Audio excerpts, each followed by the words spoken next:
ఆయన English classics కానీ తెలుగు రామకృష్ణ పరమహంస పుస్తకాలు చదువుతూ ఉండేవాళ్ళు. అలా నాకు అలవాటైంది. అలాగే మా అమ్మ నాకు చెప్పిన నవల మొట్టమొదటిగా ఒకటి నాకు చందమామ చదివేవాడిని. అంటే ఇవన్నీ ఎందుకు చెప్తానంటే, అంటే ఒక పుస్తకం ఎందుకు గొప్పదని చెప్పడానికి, లక్ష్మీపూరి గారి గురించి చెప్పడానికి ముందు కొంచెం ఇంట్రొడక్షన్ అవసరం కాబట్టి చెప్తాను. ముందు పుస్తకాల గురించి. మా అమ్మ నాకు ఇచ్చిన పుస్తకం ఒకటి చివరికి మిగిలేది. అది మా అమ్మ ఇచ్చింది. మా అమ్మ పెద్ద కూర్చోబెట్టి కాలేజీ ఏం చదువుకోలేదు, కానీ ఆవిడ 7th 8th ఆపేసింది, కానీ ఆవిడ చదవడం ఆపలేదు మా అమ్మ. మా నాన్నగారు కూడా అంతే. సో ఇంట్లో చదివితే సహజంగానే ఆ వాతావరణంలో ఉండే అది నాకు వచ్చింది. ఇందాక సత్యకుమార్ గారు మాట్లాడుతూ పవన్ కళ్యాణ్ ఏదైనా ప్రభావం ఉంటుంది సమాజం మీద పుస్తకం అంటే, నాకు కంప్లీట్గా నేను భారతీయ మన ఆలోచన విధానంతో ఆర్ఎస్ఎస్ లాంటి ఒక బలమైన దేశభక్తితో కూడిన ఆర్గనైజేషన్ నుంచి వచ్చిన మాకు అసలు చెగువేరా అంటే కమ్యూనిస్ట్ యోధులు అంటే మాకు పడదు. అలాంటిది ఏదో ఒక సినిమాలో పెడితే మేము ఏంటని నేను చదివాను, తెలుసుకున్నానంటే ఇవన్నీ ఏంటి నేను ఎట్లా ఆలోచిస్తానంటే, నాకు దేశభక్తి ఎవరు చెప్పక్కర్లేదు. దేశభక్తి should be innate responsibility for anyone who is Born in this country, to the matter anyone in which ever country they were born. అది బేసిక్. దాని గురించి మనం చెప్పించుకుంటున్నామంటే మనం సరిగ్గా లేవు, దృష్టి పెట్టట్లేదు. అలాగే నేను జడ్జిమెంట్ చేయను, whether I leftist or rightist. నేను ఎప్పుడు జడ్జిమెంట్, నేనేమని చెప్తానంటే సమతుల్యత. It's a balance. ప్రపంచం మనం కూర్చోబెట్టి మన ఎక్స్ట్రీమ్ లెఫ్ట్ ఎక్స్ట్రీమ్ రైట్ అంటే పనిచేయదు. సో నేను అందుకని ఈరోజు నేను పాలిటిక్స్కి వచ్చినా పుస్తకాలు చదివినా అది ఎవరికో చెప్పడానికో ఈరోజు పంచుకున్నాను. కానీ నా ఆలోచన ప్రతిసారి ఏముంటుంది, నేను మన విజయవాడ ఇలాంటి వచ్చినప్పుడు నేను కమ్యూనిస్టులతో మాట్లాడతాను, లేదంటే రైట్ వింగ్ మారిపోయాడు ఇట్లాంటి నేను ఎప్పుడు అట్లేదు, ఎప్పుడు ఒకటేలా ఉన్నాను. కాదేంటంటే నేను ఎప్పుడు ఆ బ్యాలెన్స్ని చూసుకుంటా ఉన్నాను.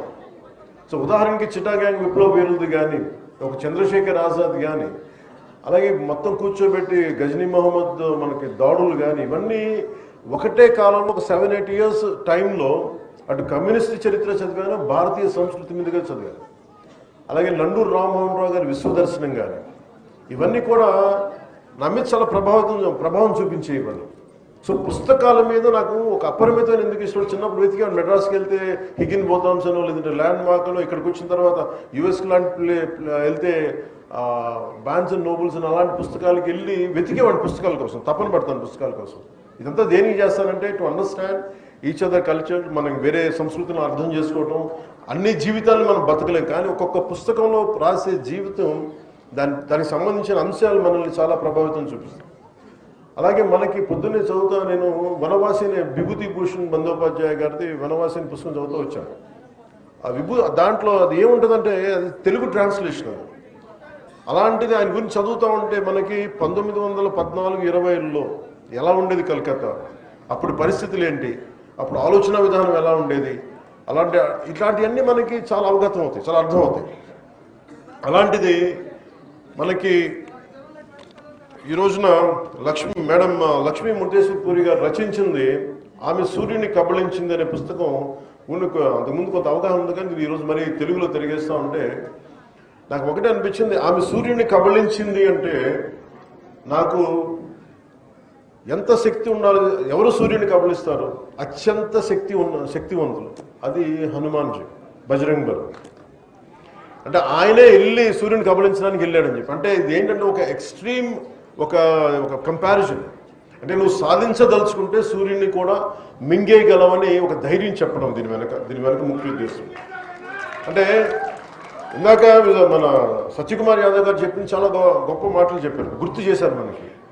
మనం ఎప్పుడు కూడా ఇంగ్లీష్లో మిస్టర్ అండ్ మిస్సెస్ అంటామని చెప్తాం, కానీ తెలుగులో మటుకు మనం ఎప్పుడు కూడా మన దేశ సాంప్రదాయంలో మనం ఎప్పుడు స్త్రీనే ముందు పెడతాం.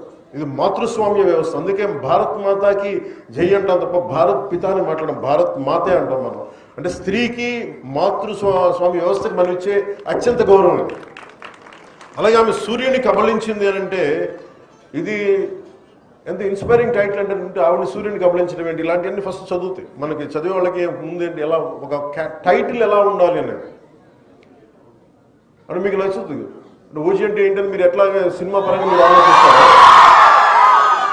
అంటే అదేంటంటే అట్లాగా అండి, ఎప్పుడు ఒక పుస్తకం టైటిల్ అదే ఫిలిం టైటిల్ ఏదైనా సరే ముందు మనల్ని ఉత్సుకత రేకెత్తించారు. అలాంటిది ఆవిడ లక్ష్మీ మురుగేశ్వర్ పూరి గారు, ఆవిడ ఒక డిప్లొమాట్, ఒక IFS చదువుకొని ఆవిడ డిప్లొమాట్,